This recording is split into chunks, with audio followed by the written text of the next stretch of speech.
Good evening everybody. मुझे देखने वाले सभी भाई बहन को मेरा नमस्कार। आज क्लास टेट सेकंड का मैं सॉल्यूशन लेकर के आपके सामने उपस्थित हूँ, है ना। बिना टाइम वेस्ट किए हम लोग क्वेश्चन शुरू करते हैं। पहला क्वेश्चन लेते हैं। पहला क्वेश्चन जो आपके सामने है वो ये है, ध्यान दीजिएगा कि who is coming to Delhi to see some minister. यहाँ जो सम का यूज किया गया है, इस सम का मतलब होता है कोई, ठीक है, किसी, मतलब दिल्ली जो है कौन आ रहे हैं किसी मंत्री से मिलने के लिए। जब आप ट्वेल्थ के लिटरेचर रेनबो पार्ट 2 किताब पढ़ेंगे, चैप्टर नंबर 3, जो कि चैप्टर का नाम है a pinch of snuff, written by Manohar Malgonkar, जब आप ये पढ़ेंगे तो उसमें क्लियर किया गया होगा कि दिल्ली कौन आ रहे हैं मंत्री से मिलने के लिए। तो अकॉर्डिंग टू ऑप्शन आपका आंसर होगा नानू काका आ रहे हैं, ठीक है। तो उम्मीद करता हूँ आपको समझ में आ रहा होगा। अगर किसी भी प्रकार का डाउट रह जाता है, क्वेश्चन बच जाता है, तो आप कॉमेंट में क्वेश्चन पूछ सकते हो, ठीक है। तो आपको आज उसका रिप्लाई जरूर दिया जाएगा। अगला जो क्वेश्चन है, ये क्वेश्चन समझिएगा कि which of the following is not the work of Manohar Malgaonkar.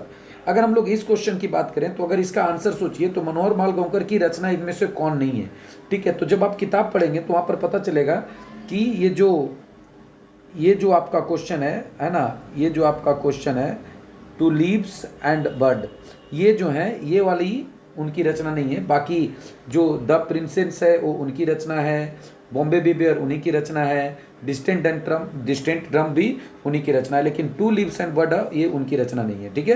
तो उम्मीद करता हूँ ये आपको अच्छे से समझ में आ गया होगा। थर्ड नंबर क्वेश्चन लेते हैं। तीसरा जो क्वेश्चन है वो तीसरा क्वेश्चन ये है हमारा, ठीक है, ये वाली कि ये pinch of snuff is an dot dot dot story, मतलब वो पिंच ऑफ स्नफ जो है ना वो किस प्रकार की स्टोरी है। तो मैं आपकी इन्फॉर्मेशन के लिए बता दूं, जब आपने पढ़ा भी होगा तो उस समय आपको इसका पता चला होगा कि ये किस प्रकार का स्टोरी है। तो ये जो स्टोरी है, ये स्टोरी है भाई कॉमिक एंड एडवेंचरस, ठीक है। तो आपका आंसर क्या हो जाएगा, सी नंबर वाला हो जाएगा। उम्मीद करता हूँ कि आपको अच्छे से समझ में आ रही होगी, ठीक है। क्वेश्चन नंबर 4 लेते हैं हम लोग। क्वेश्चन नंबर 4, क्वेश्चन नंबर अगर मैं 4 की बात करूं, जो आपका ये क्वेश्चन नंबर 4 है कि नानू काका वाज स्टे 4, मतलब नानू काका जो ठहरने वाले थे, कितने दिन के लिए ठहरने वाले थे। तो आपका आंसर क्लियर होगा कि ये बी 2 और 3 दिन के लिए। जब आप टेक्स्ट पढ़ेंगे तो वहाँ पे क्लियर हो जाएगा, ठीक है, कि नानू काका जो है कितने दिन के लिए ठहरने वाले थे दिल्ली में, तो 2 से 3 दिन के लिए। ये पूरा का पूरा ये पिंच ऑफ स्नफ चैप्टर से लिया गया है ये क्वेश्चन, ठीक है ना। उम्मीद करता हूँ आपको अच्छे से समझ में आ रहा होगा। अब हम बात करते हैं क्वेश्चन नंबर 5 का। क्वेश्चन नंबर अगर हम लोग 5 की बात कर लें तो क्वेश्चन नंबर जो 5 है, यहाँ पर ध्यान दीजिएगा कि व्हाट डज प्रोबेशन मीन। मतलब ये जो देखिए यहाँ पर जो ये आया है ना, ये जो वर्ड आई हुई है, ये जो प्रोबेशन जो वर्ड आया है, जो सर्कल में आपको दिख रहा है, कि आखिर ये प्रोबेशन का मतलब क्या होता है, ठीक है। तो क्या प्रोबेशन का मतलब ऑन लीव होता है, ऑन जॉब होता है? तो नहीं भाई, प्रोबेशन का मतलब होता है ऑन ट्रेनिंग। मतलब जब आप ट्रेनिंग पे होते हैं तो उसे प्रोबेशन कहती हैं, ठीक है ना। तो उम्मीद करता हूँ क्वेश्चन नंबर 5 तक आपका अच्छे से समझ में आ गया होगा। अब हम लोग बात कर लेंगे क्वेश्चन नंबर 6 का। 6 नंबर क्वेश्चन में कहता है कि, है ना, ध्यान दीजिएगा, 6 नंबर क्वेश्चन जो है आपके सामने कि dot dot dot is the main character of a pinch of snuff. मतलब ये पिंच ऑफ स्नफ जो शॉर्ट स्टोरी है मनोहर मालगांवकर के द्वारा लिखी गई, उसका आखिर मेन कैरेक्टर कौन है। तो जब आप इस चैप्टर को पढ़ेंगे तो मेन कैरेक्टर है इसमें ए नानू काका। तो उम्मीद करता हूँ ये क्लियर हो गया होगा आपका। क्वेश्चन नंबर 7 की बात करेंगे कि who returned the proposal for her daughter to marry Sohan Lal son. देखिए जब आप ये पिंच ऑफ स्नफ पढ़ेंगे तो वहाँ पर ये क्लियर किया गया है कि सोहन लाल के बेटे के साथ शादी करने के लिए अपनी बेटी का प्रपोजल, मतलब किसकी प्रपोजल को क्या किया था, तो रिटर्न कर दिया था, ठीक है। तो जो वेलफेयर मिनिस्टर थे ना, इन्होंने रिटर्न कर दिया था। जब देखो मैं बता देता हूँ आपको, जब सोहन लाल जो हैं, है ना, सोहन लाल जब वेलफेयर मिनिस्टर के पास जब गए थे और उनके पास जब उन्होंने कहा था कि भाई रे मेरा बेटा के साथ आप अपनी बेटी की शादी कर दो, तो वो जो वेलफेयर मिनिस्टर थे उन्होंने क्या किया था, तो मना कर दिया था, ठीक है ना। तो उम्मीद करता हूँ आपको ये अच्छे से समझ में आ गया होगा। क्वेश्चन नंबर 7 तक क्लियर हो गया होगा, ठीक है ना। अब हम लोग बात कर लेते हैं क्वेश्चन नंबर 8 की बात कर लेंगे हम लोग। क्वेश्चन नंबर 8 देखिएगा, है ना, कि क्वेश्चन नंबर 8 है ना।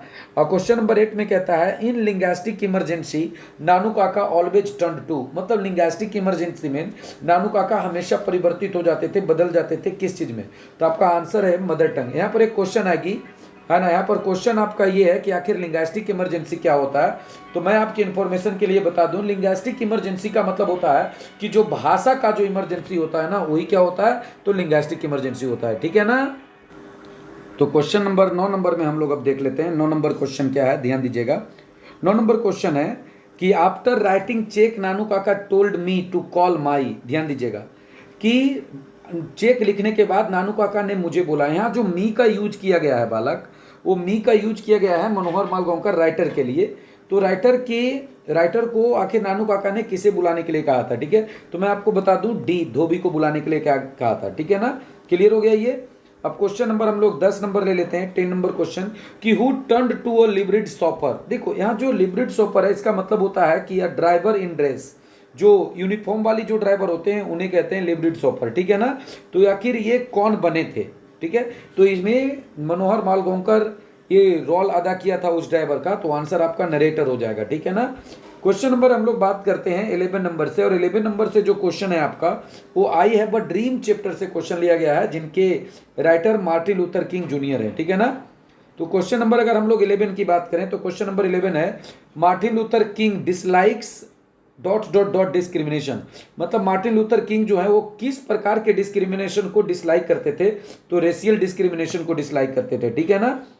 क्वेश्चन नंबर 12 की बात करें कि Abraham Lincoln made a famous speech against, मतलब अब्राहम लिंकन ने किनके विरुद्ध, किस चीज के विरुद्ध जो है उन्होंने फेमस स्पीच दिया था। तो मैं आपको इंफॉर्मेशन के लिए बता दूं, उन्होंने स्लेवरी के विरुद्ध फेमस स्पीच दिया था उन्होंने, ठीक है ना। और ये समय था शायद 1863 का समय था, 1860-63 का समय, वो आप लोग देख लीजिएगा, ठीक ना। क्वेश्चन नंबर अगर हम लोग बात करते हैं 13 की कि Martin Luther king J are delivered the famous speech on, मतलब मार्टिन लूथर किंग जो है वो अपने फेमस स्पीच जो आई हैव अ ड्रीम है उन्होंने आखिर कब दिया था। तो उन्होंने 28 अगस्त 1963 को दिया था वाशिंगटन डीसी अमेरिका में, ठीक है ना। तो उम्मीद करता हूं ये आपको अच्छे से समझ में आ गई होगी। अगला क्वेश्चन है 14 नंबर में कि who were languishing in the corners of American society. American society के कॉर्नर में आखिर कौन लंगैसिंग है। लंगैसिंग का यहाँ पर मतलब हो रहा है बालक अनसक्सेसफुल। तो कौन अनसक्सेसफुल है, तो निग्रोज हैं, ठीक है ना। क्लियर हो गया, उम्मीद करता हूं आपको अच्छे से समझ में आ रहा होगा। चलिए क्वेश्चन नंबर अब हम लोग बात कर लेते हैं, क्वेश्चन नंबर 15 ले लेंगे। क्वेश्चन नंबर अगर मैं 15 की बात करूं तो कहता है कि Martin Luther king J are was a great orator and A what of America. मतलब अमेरिका के वो तो ग्रेट ओरेटर थे, ओरेटर का मतलब स्पीकर होता है कि ग्रेट स्पीकर थे। और वो क्या थे भाई, तो मैं आपके इंफॉर्मेशन के लिए बता दूं कि वो और जो थे ना वो ये थे सोशल एक्टिविस्ट थे, ठीक है ना। तो उम्मीद करता हूं कि आपको ये अच्छे से समझ में आ गया होगा, ठीक है। क्वेश्चन नंबर हम लोग 16 नंबर ले लेते हैं कि the leaves of the governor of dot dot dot are silent. मतलब कहाँ के गवर्नर की जो लीव्स हैं वो साइलेंट है, कहाँ के साइलेंट रहते थे। जब आप इस चैप्टर को पढ़ेंगे तो आपको उसमें आंसर मिलेगा अलाबामा। जो अलाबामा के गवर्नर है वो साइलेंट रहते हैं क्योंकि वो किसी भी प्रकार की चीज़ों को बोलते नहीं है, ठीक है ना। तो आपको अच्छे से समझ में आ गई होगी। मतलब ये है कि इस चैप्टर को जब आप पढ़िएगा तो आपको पता चलेगा कि जो अलाबामा में जो गवर्नमेंट गवर्नर है वहाँ के, तो वो जब भी निग्रो लोगों के लोग अगर आज़ादी की बातें उठाने लगते हैं तो या तो बीच बचाव करने लगते हैं या तो चुप हो जाते हैं, ठीक है ना। तो इसीलिए क्वेश्चन बनी है वहाँ से। तो आंसर आपका क्या हो जाएगा, तो डी हो जाएगा, अलाबामा हो जाएगा, ठीक है ना। क्वेश्चन नंबर अगर मैं 17 की बात करूं तो क्वेश्चन नंबर 17 है Martin Luther king J are dreams that one day the dessert state of Mississippi will transform into and dot dot dot of freedom. आखिर वो किस चीज में चेंज हो जाएगी, तो मैं आपको इंफॉर्मेशन के लिए बता दूं को एसिस में बदल जाएगा। जब आप चैप्टर पढ़ेंगे तो वहां पर इसका आंसर आपको मिल जाएगा, ठीक है ना। उम्मीद करता हूं कि आपको अच्छे से समझ में आ रही होगी। क्वेश्चन नंबर अगर मैं 18 की बात करूं तो क्वेश्चन नंबर 18 देखिएगा कि Martin Luther dreams that one day his children would be identify not because of their skin but by the content of their what. मतलब मार्टिन लूथर किंग ऐसा सपना देखते हैं कि एक दिन ऐसा समय आएगा कि वो जो उनके बच्चे हैं, 4 बच्चे हैं उनके, किताब में इसका मेंशन किया गया है चैप्टर का। तो उनके 4 बच्चे को एक दिन उनके स्किन के कलर से नहीं पहचाना जाएगा बल्कि उनके कैरेक्टर के कंटेंट से पहचानी जाएगी, ठीक है ना। तो आपका 80 नंबर का आंसर होगा बालक ए, ठीक है ना। उम्मीद करता हूं क्लियर हो रहा होगा। क्वेश्चन नंबर 19 है कि Martin Luther king J are delivered the speech in dot dot dot hall. तो कौन सा हॉल में, तो लिंकन मेमोरियल हॉल में दिया था जो वाशिंगटन डीसी में है। क्वेश्चन नंबर हम लोग 20 की बात करेंगे कि Abraham Lincoln signed for the freedom of Negroes. मतलब अब्राहम लिंकन ने निग्रो की फ्रीडम के लिए क्या साइन किया था, तो आपका आंसर होगा इमेंसिपेशन प्रोक्लेमेशन। और इमेंसिपेशन प्रोक्लेमेशन का मतलब होता है a letter to freedom, a letter of freedom. मतलब वह लेटर को साइन किया था, एक ऐसे एग्रीमेंट को साइन किया था जो निग्रो जाति को आजादी देने वाला था, ठीक है ना। उम्मीद करता हूं कि आपको यहां तक अच्छे से समझ में आ गया होगा 20 नंबर क्वेश्चन तक। हम लोग बात कर लेते हैं अब 21 नंबर क्वेश्चन हम लोग देखते हैं। 21 नंबर क्वेश्चन है कि modern civilization is mainly the worship of. तो मैं आपको बता दूं, जब Indian civilization and culture chapter पढ़ेंगे तो वहाँ पे आपका इसका कंप्लीट एक्सप्लेनेशन मिलेगा कि मॉडर्न सिविलाइजेशन एंड कल्चर जो है वो मटेरियल की पूजा करता है, ठीक है ना। उम्मीद करता हूँ समझ में आ रहा होगा सभी को। 22 नंबर क्वेश्चन में है कि आखिर dot dot dot were rulers of Egypt, मतलब इजिप्ट के रूलर्स कौन थे, तो इजिप्ट के रूलर्स थे फराओज, ठीक है। क्वेश्चन नंबर 23 की बात करते हैं कि वैल्यूज ऑफ, है ना, dot dot dot are glittering even today, मतलब किस चीज की वैल्यू जो है आज भी चमक रही है, शाइनिंग कर रही है। अब बहुत देखो 4 सिविलाइजेशन का नाम है भाई, तो इसमें आपका आंसर होगा इंडियन सिविलाइजेशन, ठीक है।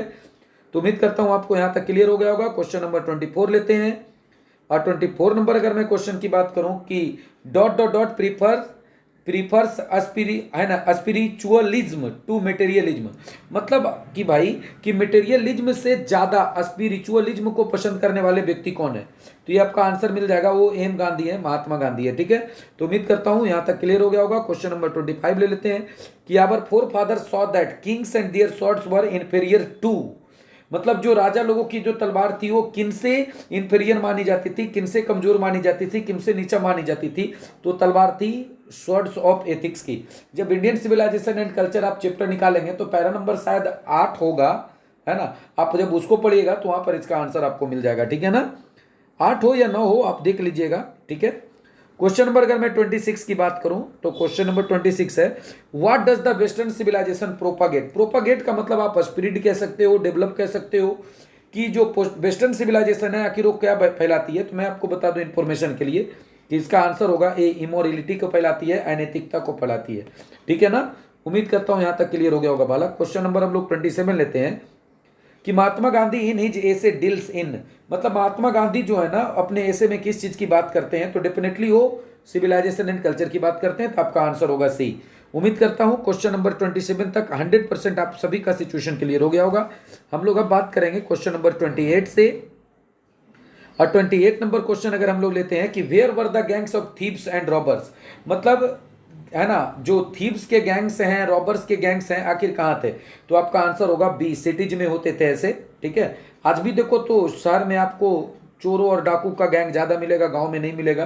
कि the Indian culture is the best example of, तो ये है भैया यूनिटी इन डाइवर्सिटी, मतलब भारतीय जो संस्कृति है ना वो बढ़िया सा एग्जाम्पल है किसका, तो डाइवर्सिटी में भी एकता है। मतलब देखो यहाँ पे अलग अलग प्रकार के जाति के लोग रहते हैं, अलग अलग प्रकार के धर्म के लोग लग रहते हैं, अलग अलग प्रकार के भाषा बोलने वाले लोग रहते हैं, लेकिन उनमें भी यूनिटी रहती है, ठीक है ना।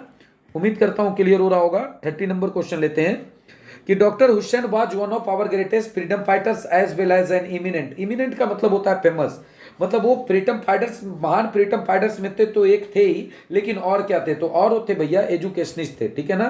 तो आंसर आपका बी हो जाएगा। क्वेश्चन नंबर हम लोग 31 की बात करते हैं कि for doctor Zakir Hussain Bharat was his home and it's people were his, तो देखो बता दूं कि डॉक्टर जाकिर हुसैन के लिए भारत जो है ना उनका घर था, और जो भारत के लोग थे उनके फैमिली मेंबर्स की तरह थे, उन्होंने ऐसा कहा था अपने स्पीच में। तो आंसर आपका हो जाएगा सी नंबर, ठीक है।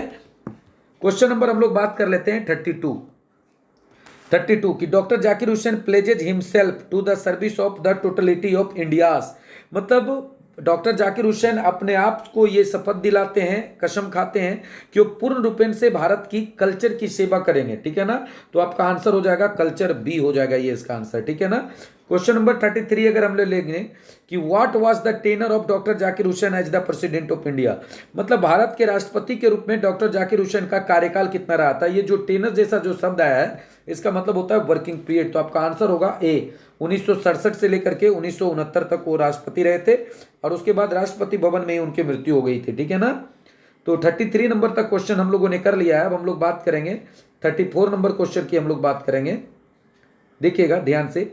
34 नंबर क्वेश्चन है कि doctor Zakir Hussain sees two aspects of work social and, मतलब डॉक्टर जाकिर हुसैन जो है ना वो काम की दो पहलू को देखते हैं, मतलब किसी भी काम के वो दो पहलू को मानते हैं, और वो दो पहलू क्या था, एक काम था सामाजिक पहलू और दूसरा क्या था, तो दूसरा था भाई इंडिविजुअल, है ना, वर्क ऑन वन सेल्फ था, तो इंडिविजुअल। क्लियर है, उम्मीद करता हूं क्लियर हो गया होगा। क्वेश्चन नंबर 35 देखो 35 में यूँ लिखा हुआ है कि जो डॉक्टर जाकिर हुसैन जो है काम के कितने पहलू देखते हैं, तो एक तो सोशल वाला है और एक वर्क ऑन वन सेल्फ। और वर्क ऑन वन सेल्फ का मतलब क्या होता है, तो इंडिविजुअल होता है, अभी हमने क्लियर किया था, तो ये भी क्लियर हो गया होगा। क्वेश्चन नंबर हम लोग 36 की बात करते हैं, और 36 नंबर क्वेश्चन से ग्रामर की क्वेश्चन स्टार्ट होती है। जैसे पहले टेंस का क्वेश्चन है, देखते हैं कि Ajit and Rekha dot dot to dot dot to the cinema last night. ध्यान दीजिएगा, अगर लास्ट नाइट हो, यस्टरडे हो, है ना, बैक हो, अगो हो, तो इसके साथ वर्ब की हमेशा सेकेंड फॉर्म आती है बालक, तो इसलिए आंसर आपका क्या हो जाएगा, ए हो जाएगा। ठीक है, उम्मीद करता हूं आपको अच्छे से समझ में आ रहा होगा। अब हम लोग बात करते हैं कि हु डॉट डॉट ताजमहल। अब नीचे देखो बिल्ड वाली ऑप्शन है, तो ताजमहल को अभी बनाया गया था या अभी बनाया गया है, पास्ट में बनाया गया था। जब भी भाई पास्ट टाइम की बात होगी ना, मतलब जो टाइम अभी नहीं है, ठीक है, तो वहां पे सेकेंड फॉर्म की बात होती है और आपका आंसर हो जाएगा बी। उम्मीद करता हूं अच्छे से क्लियर हो रहा होगा। क्वेश्चन नंबर अगर हम लोग बात करें, है ना, 38 का, कि Mahatma Gandhi dot dot in 1948, die verb है, मेन वर्ब इसमें आया है। तो देखिए 1948 में उनकी मृत्यु हुई थी, तो ये भैया मृत्यु हुई थी 1948, अभी नहीं है ना, वो पास्ट है, और पास्ट में सेकेंड फॉर्म आएगा, तो आंसर आपका हो जाएगा सी। ठीक है, क्वेश्चन नंबर बात करते हैं हम लोग 39 को देखिएगा कि they will play football if the principal dot dot allow them. देखिए एक सिचुएशन आपने पढ़ा था कि 11 ऐसे शब्द हैं जिनके बाद कभी फ्यूचर नहीं आता, उसी में से इफ है, तो इफ के बगल वाले क्लाउस में फ्यूचर तो नहीं आएगी, लेकिन आएगा क्या, है ना, तो वहां पर आएगा V1 और V1, मतलब अगर फ्यूचर आया तो एक स्टेप पीछे वाली मैंने सिचुएशन आप लोगों को पढ़ाया था, तो यहाँ पर आपका आंसर हो जाएगा बी, अलाउज हो जाएगा। ठीक है ना, मतलब वे लोग फुटबॉल खेलेंगे यदि प्रिंसिपल उन्हें क्या करेंगे, अलाउ करेंगे। तो ठीक है ना, क्या क्लियर है। अगला ले लेते हैं हम लोग, क्वेश्चन नंबर 39 हो गया। 40 नंबर से हम लोग क्वेश्चन देख लेते हैं। 40 नंबर का क्वेश्चन है कि see dot dot dot for a walk every morning. मतलब यहाँ पर देखिए मेन वर्ब जो आया है वो गो वाली वर्ब आई है, कि वो हर सुबह, है ना, एवरी सुबह वो टहलने के लिए, तो देखो टहलने के लिए जाती है भैया रोज सुबह। जब एवरी हो, डेली हो, अगर ऐसी कोई सिचुएशन आ जाए तो वहां पर वर्ब की फर्स्ट फॉर्म होती है, फिर फर्स्ट फॉर्म में एस और यस होती है। चूंकि सी है इसलिए गो नहीं होकर के क्या हो जाएगा, गोज हो जाएगा। ठीक है ना, क्वेश्चन नंबर हम लोग बात करते हैं 41 से, और 41 से जो क्वेश्चन आपका आया है वो है एक्टिव से पैसिव वॉइस और पैसिव से एक्टिव वॉइस में। देखिए पहला क्वेश्चन है कि he had written a letter, तो इसकी पैसिव क्या होगी, तो देखिए अब आ जाएगी लेटर की तरफ से, तो a letter had been written by him. तो देखो ये ऑप्शन आपको कहाँ मिल रहा है, तो आपका आंसर मिल रहा है ए में, तो आपका ये सही हो जाएगा। ठीक है, तो क्वेश्चन नंबर आपका 42 की अगर हम लोग बात करें, तो 42 में है कि he has washed the plates. आवाज किधर से आएगी, तो प्लेट्स की तरफ से आवाज आएगी। तो प्लेट्स, और प्लेट्स क्या है, देखो तो प्लेट्स अपने आप को देख मानेगा, तो उसके साथ हैज नहीं हैव आएगा वाला। ठीक है, अब देखो ऐसे भी आप दिमाग लगा सकते हो कि हैव और हैज की बात अगर किया जाए तो उसमें केवल ए वाला ही ऑप्शन है, तो आंसर वही सही होगा। तो have been washed by him, ठीक है ना, या तो होगा ही passive is equal to be plus third form, है ना, जो फॉर्म होगी वर्ब की वही फॉर्म होगी बी की, मैंने ये पढ़ाया था आप लोगों को। क्वेश्चन नंबर 43 की बात करते हैं कि द ओल्ड लेडी टेक्स असनप। जो ओल्ड लेडी है वो असनप लेती हैं। ठीक है, तो यहाँ पर आवाज आएगी असनप से, असनप अनकाउंटेबल नाउन है, तो इसलिए टेक का पैसिव बनाओगे तो बी प्लस थर्ड, तो इसलिए हो जाएगा इज, है ना, क्योंकि असनप ईट के तुरंत बाद बी आया तो इज बनती है, तो आपका आंसर यहाँ भी ए हो जाएगा। तो a snap is taken by the old lady. Clear हो गया। क्वेश्चन नंबर अगर मैं 44 की बात करूं कि हिज बिहेवियर शॉक्ड मी, तो आवाज मी की तरफ से आ जाएगा, और अगर मी आगे आएगा तो बनेगा आई, और शॉक्ड का शॉक्ड सेकेंड फॉर्म है तो यहाँ पर आ जाएगी वाज, तो I was shocked at his behaviour. देखो अब कुछ लोग को ये लग रहा होगा कि बाई भी होगा, तो सबसे पहले भैया बाई तो होगा नहीं, लेकिन आई के साथ वर्ब भी तो नहीं होगी ना। और बाई इसलिए नहीं आता क्योंकि कुछ मैंने वर्ब आपको पढ़ाया था, वो एक फिक्स प्रीपोजिशन लेता है, बाई नहीं लेता है। ठीक है ना, उम्मीद करता हूं ये क्लियर हो गया होगा। आपको हम लोग क्वेश्चन ले लेते हैं 45 का, कि it is known to you. देखिए नोन भी प्रीपोजिशन टू लेता है, तो मतलब यू जो है ना इट को जानता है भैया, तो यू नो इट। देखो आंसर आपका क्या हो जाएगा, सी हो जाएगा। ठीक है, अगर डाउट रहती है, किसी भी प्रकार का क्वेश्चन रहता है, तो आप तुरंत कमेंट बॉक्स में इसका क्वेश्चन डाल दीजिएगा, है ना, मैं उसको जरूर सॉल्यूशन दूंगा। ठीक है, आगे बढ़ते हैं। क्वेश्चन नंबर 46 की अगर हम लोग बात करें कि Hindi is spoken in many countries, मतलब क्या, बहुत सारे देश में हिंदी बोली जाती है। तो अरे भैया बहुत सारे देश में जो हिंदी बोली जाती है, तो बोलने वाले हैं कौन, बोलने वाले तो पीपल होंगे ना, तो इसका आंसर होगा आपका A, people speak Hindi in many countries. Clear है, उम्मीद करता हूं यहां तक आप सभी को समझ में आ गया होगा। अगर हम लोग क्वेश्चन नंबर 47 की बात करें कि he was taunting us, he was taunting us, मतलब वो लोग, हम लोग, वो जुआ जो है हम लोगों को क्या कर रहे थे, तो टाउंट कर रहे थे। टाउंट का मतलब चिढ़ाना, परेशान करना होता है। ठीक है, तो आपका आंसर हो जाएगा ए। क्लियर है कि we were being taunted by him. Clear है, उम्मीद करता हूँ आपको यहाँ तक अच्छे से समझ में आ गया होगा, है ना। अगला हम लोग अगला क्वेश्चन ले लेते हैं। अगली जो क्वेश्चन है आपका, अगला जो आपका क्वेश्चन है वो है क्वेश्चन नंबर 48 नंबर क्वेश्चन हम लोग ले लेते हैं। अगला जो आपका क्वेश्चन है 48 नंबर में कि डू यू नॉट लाइक हर। तो देखो, डू यू नॉट लाइक हर मतलब क्या, आप उसे पसंद नहीं करते हो। आवाज किधर से आएगी, सी की तरफ से, हर की तरफ से, और हर आगे आएगा बालक तो हो जाएगा सी, लेकिन चूंकि इंट्रोगेटिव है तो इज बाहर निकलेगा, तो इसलिए आपका आंसर क्या हो जाएगा, बी। ठीक है ना। जैसे देखो, अगर आप इसको इंट्रोगेटिव ना मानो तो अगर डू अंदर चला जाएगा तो क्या हो जाएगा, यू डू नॉट लाइक हर। तो अब आज सी की तरफ से लोगे तो सी इज होगा, तो इज को बाहर फेंक दो तो हो गया। उम्मीद करता हूं समझ में आ गया होगा आप सभी को। अब हम लोग बात करते हैं 49 वाला क्वेश्चन में कि हु टीचेज यू इंग्लिश। देखिए, जब इस क्वेश्चन की बात करेंगे ना तो अब आज आप यू के तरफ से भी ले सकते हो और इंग्लिश की तरफ से भी ले सकते हो। अगर आप यू के तरफ से, देखो सबसे पहले तो बाई हु का बाई हुम आ गया, इसमें कोई संदेह नहीं है। अगर आप यू के तरफ से आवाज लगाते हैं तो आर यू हो जाएगा, और इंग्लिश तरफ की आवाज आ गए तो क्या होना चाहिए, इज इंग्लिश हो जाएगा। देखिए, इज इंग्लिश वाला ऑप्शन कहीं है ही नहीं, तो आपका आंसर क्या होगा, ए सही होगा। ठीक है ना, तो आपका आंसर ए है। अगर डाउट रहता है तो क्वेश्चन जरूर कर लीजिएगा। क्वेश्चन नंबर अगर हम लोग 50 की बात करते हैं कि सी लव्स राम, मतलब वह राम को मोहब्बत करती है, तब आ जाएगा राम की तरफ से, तो Ram is loved by her. Answer आपका होगा डी। तो है ना, तो मैंने सारा का सारा क्वेश्चन कर लिया, 50 का 50 क्वेश्चन हो गया है। अगर इस 50 क्वेश्चन में किसी को किसी भी प्रकार का क्वेश्चन रह जाता है, अगर किसी को डाउट रह जाती है, तो आप इसका सवाल जरूर कर लीजिएगा मुझसे, है ना। कमेंट बॉक्स में आप अपना क्वेश्चन लिख कर छोड़ देंगे तो मैं जरूर उसका आंसर दूंगा। ठीक है, thank you, all the very best, good luck, thank you.